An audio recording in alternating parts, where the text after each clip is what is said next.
আসসালামু আলাইকুম প্রিয় দর্শক, আমি তিনটি ঘটনার কথা উল্লেখ করব। তিনটি ঘটনার মধ্যে একটা হচ্ছে যে বুধবার রাতে, গভীর রাতে, বুধবার দিবাগত রাতে আমাদের সাবেক রাষ্ট্রপতি মোহাম্মদ আব্দুল হামিদ উনি দেশ ছেড়ে থাইল্যান্ডে গিয়েছেন।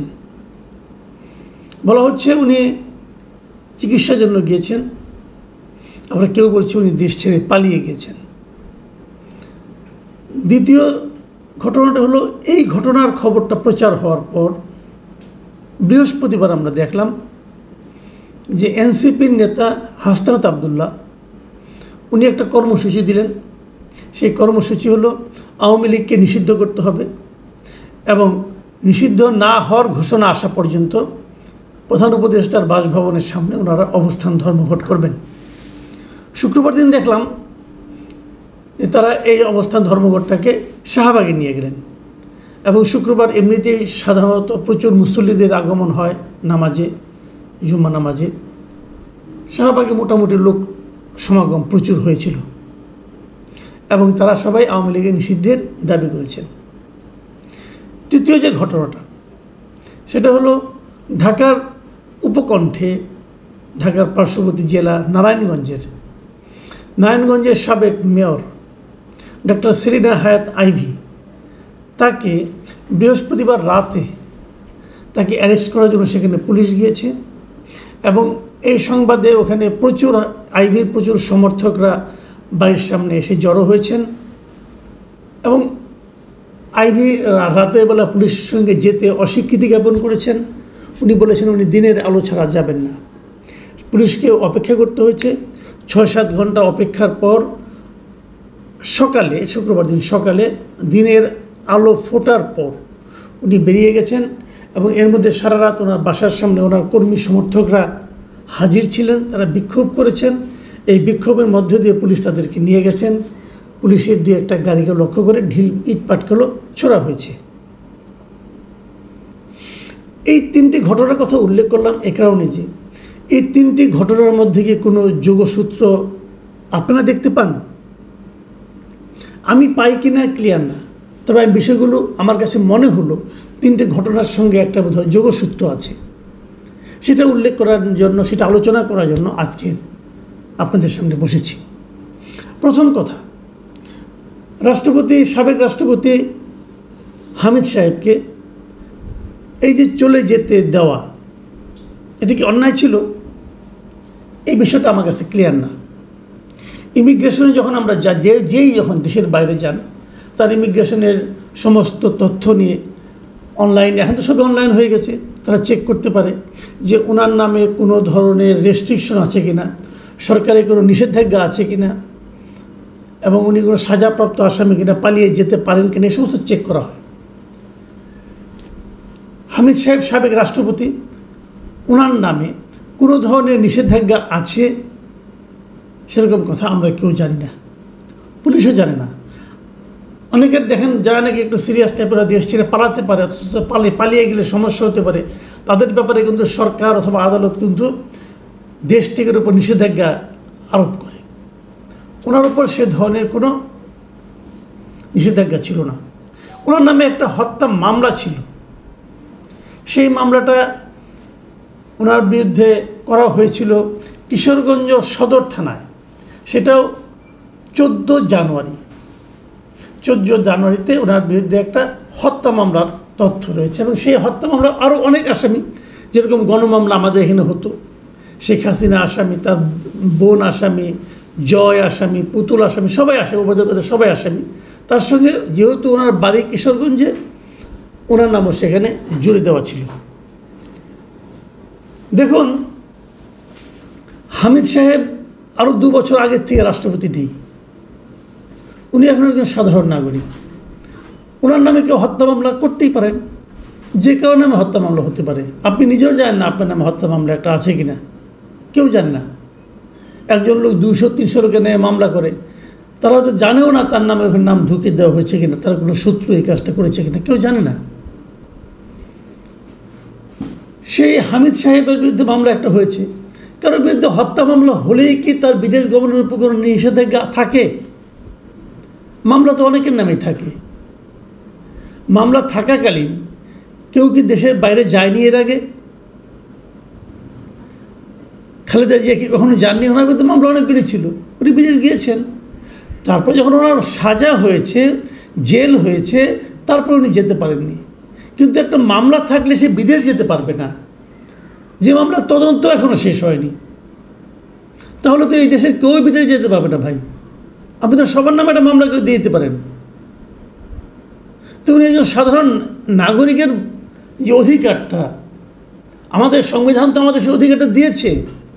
সংবিধান তো বলেছে একজন মানুষের চলাচলে, যাতায়াতে কোনো বাধা দেওয়া যাবে না। এটা সংবিধানের 34 এবং 102 ধারায় স্পষ্ট করে বলা হয়েছে যে বাংলাদেশি কোনো নাগরিককে যাতায়াতে বাধা দেওয়া যাবে না। তাহলে আপনি যদি না তার বিরুদ্ধে আদালতে সুনির্দিষ্ট নিষেধাজ্ঞা না থাকে, তো ওনার বিরুদ্ধে কোনো নিষেধাজ্ঞা ছিল না তো। কিন্তু এটাকে অপরাধ হিসেবে বিবেচনা করা হচ্ছে কেন? এবং এটাকে অপরাধ হিসেবে বিবেচনা করে এরই মধ্যে একজন এসপিকে, আপনার কিশোরগঞ্জের এসপিকে এবং ইমিগ্রেশনের এসপিকে এদেরকে প্রত্যাহার করা হয়েছে কেন? তারা কি এই শাস্তির যোগ্য? কোন অপরাধে বলতে হবে? তা না হলে হবে কি, আইন তো আপনি এক একজনের জন্য এক এক রকম হতে পারে না। উনি আওয়ামী লীগ আমলে প্রেসিডেন্ট ছিলেন, এক কথা অসুবিধা নাই, কিন্তু বাংলাদেশের আইনে কি লেখা আছে যে যদি কেউ কখনো জীবনে কোনোদিন আওয়ামী লীগ করেন তার জন্য এক আইন, আর যারা বাকিরা আছে তার জন্য অন্য আইন? এটা কি লেখা আছে? কিন্তু আইন উপদেষ্টা কি বললেন? আইন উপদেষ্টা যে ব্যাখ্যাটা দিলেন, এই ব্যাখ্যাটা আমার কাছে খুবই অন্যরকম মনে হয়েছে। ওনার বিরুদ্ধে কেউ কেউ অভিযোগ করেছিল যে উনি নাকি সাবেক প্রেসিডেন্টকে দেশ ছেড়ে চলে যেতে সাহায্য করেছেন। এই অভিযোগটা যে ভুল, মিথ্যা, এটা প্রমাণের জন্য আইন উপদেষ্টা নিজে ওনার ফেসবুক স্ট্যাটাসে লিখেছেন যে আমার মন্ত্রণালয়ের অধীনে আছে নিম্ন আদালতের বিচারকরা। আপনারা নিশ্চয়ই জানেন আদালতের বিচারকদের দায়িত্ব বিমানবন্দর পাহারা দেওয়া না বা কারো চলাচলে বাধা দেওয়া না। এই যে কথা উনি বললেন, এটাকে মনে হলো কি উনি বোধহয় আত্মপক্ষ সমর্থন করলেন। উনি বোধহয় বলতে চাইলেন যে এই কাজটা আমরা করিনি, আমি করিনি, আমার মন্ত্রণালয় করেনি। কি কাজটা? ওনাকে যেতে দেওয়ার কাজটা। তো এটা তো ওনার কাছ থেকে আমরা আশা করি না। উনি বরং বলতে পারেন ওনার যেতে দেওয়াটা তো অবৈধ নয় আইন অনুযায়ী। উনি আইনের উপদেষ্টা, আইন মন্ত্রণালয়ের উপদেষ্টা। ওনার মন্ত্রণালয় বলবেন আইনের ভাষায় যে আব্দুল হামিদ সাহেবের বিদেশে যাওয়ার ব্যাপারে কোনো ধরনের নিষেধাজ্ঞা তো সরকারের পক্ষ থেকে দেওয়া হয়নি, আদালতের পক্ষ থেকে দেওয়া হয়নি। তো উনি গিয়েছেন, তো অসুবিধাটা কি? যতদূর জানা যায় যে উনি তো কয়েকদিন আগেও খুব অসুস্থ ছিলেন, বয়স হয়েছে ওনার। এর মধ্যে আরও কিছু চিকিৎসার জন্য উনি থাইল্যান্ডে গিয়েছেন। যদি পালিয়েই যেতে হবে তো থাইল্যান্ডে কেন? থাইল্যান্ডে কি পালানোর জন্য খুব উৎকৃষ্ট জায়গা? তা তো নয়। তাহলে তো উনি আমেরিকা যেতে পারতেন, কানাডা যেতে পারতেন, ইন্ডিয়া যেতে পারতেন, থাইল্যান্ডে কেন? বোঝাই যাচ্ছে উনি সেখানে গিয়েছেন চিকিৎসার জন্য। কিন্তু পরে দেখা গেল এই ঘটনাটাকে কেন্দ্র করে হাসনাত আবদুল্লাহরা দাবি তুললেন যে আওয়ামী লীগকে নিষিদ্ধ করতে হবে। হাসনাত আবদুল্লাহর দাবিটা আমি বুঝি, এনসিপির দাবিটা আমি বুঝি এই কারণে কি এই মুহূর্তে এনসিপির সামনে আর কোনো ইস্যু নাই। পলিটিক্যাল মুভমেন্টের জন্য একটা ইস্যু তো লাগে।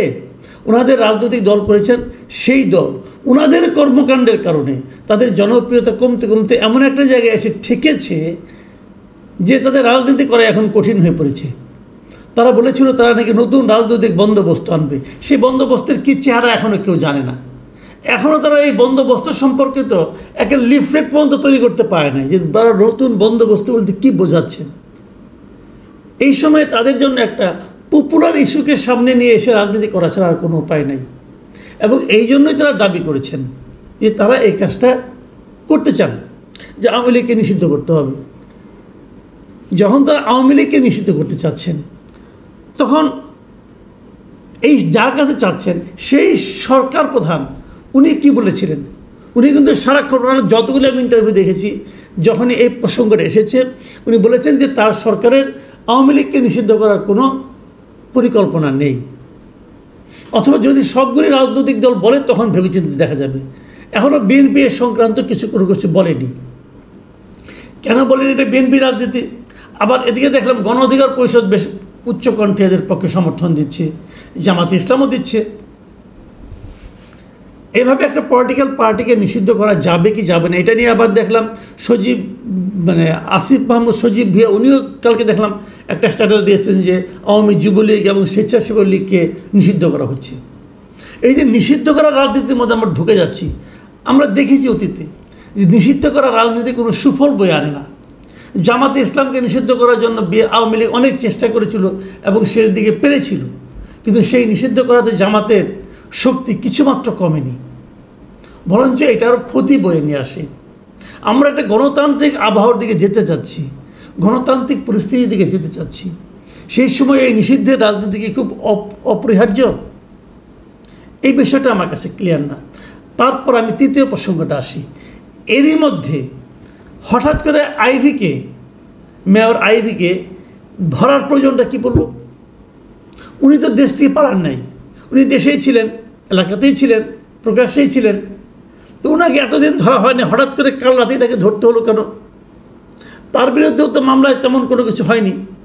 ওরকম একটা গৌরহ মামলাতে গণমামলায় ওনার নাম ঢোকানো হয়েছে এবং উনি তো যাওয়ার সময় ঠিকই বলে গেলেন এবং উনি সরকারের বিরুদ্ধে অভিযোগ দিয়ে গেলেন যে সৎ রাজনীতি করার কি এই হলো তার পুরস্কার। এবং আইভি রহমান সারা জীবন দেখেছি উনি ওখানকার আওয়ামী লীগের যিনি মূল পান্ডা ছিলেন শামীম ওসমান, তার বিরোধিতা করে রাজনীতি করেছেন। উনি যে 2-3 বার মেয়র হয়েছেন, কোনোবার তো উনি নৌকা মার্কা নিয়ে মেয়র হন নাই, উনি নৌকা মার্কার প্রার্থীদের সঙ্গে বিরোধিতা করেই মেয়র হয়েছেন। তাহলে উনিও কীভাবে স্বৈরাচারের দোষর হয়ে গেলেন, এটাও আমি বুঝলাম না। নাকি আমরা মাঝখানে একটা আওয়াজ শুনেছিলাম যে একটা রিফাইন্ড আওয়ামী লীগ গড়ে তোলার আওয়াজ শুনেছিলাম, এবং এই রিফাইন্ড আওয়ামী লীগ গড়ে তোলার ক্ষেত্রে যাদেরকে শীর্ষ পর্যায়ে যাদের নাম উচ্চারিত হয়েছিল তার মধ্যে কিন্তু একটা সেরেনা হায়াত আইভির নামটা ছিল। তাহলে কি সেই উদ্যোগটাও একই সঙ্গে কাজ করছে যে আওয়ামী লীগ নিষিদ্ধ হবে, নতুন একটা রিফাইন্ড আওয়ামী লীগ গড়ে উঠবে? এবং কালকের ঘটনায় আমি তো মনে করি সেরেনা হায়াত আইভির ইমেজ আরও বেড়ে গেছে এবং বোঝা গেছে যে ওই এলাকায় ওনার বিকল্প নেতৃত্ব খুব কমই আছে।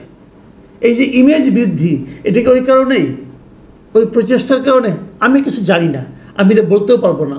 এই সবগুলি ঘটনা মিলে একই সময়ে এতগুলি ঘটনা ঘটার কারণে আমি একটা জাস্ট একটা ধারণা করছি মাত্র। প্রিয় দর্শক, আপনারা মিলিয়ে নিন, অথবা আর কটা দিন অপেক্ষা করুন, দেখা যাক কী হয়। এখন এই পর্যন্তই। আল্লাহ হাফেজ।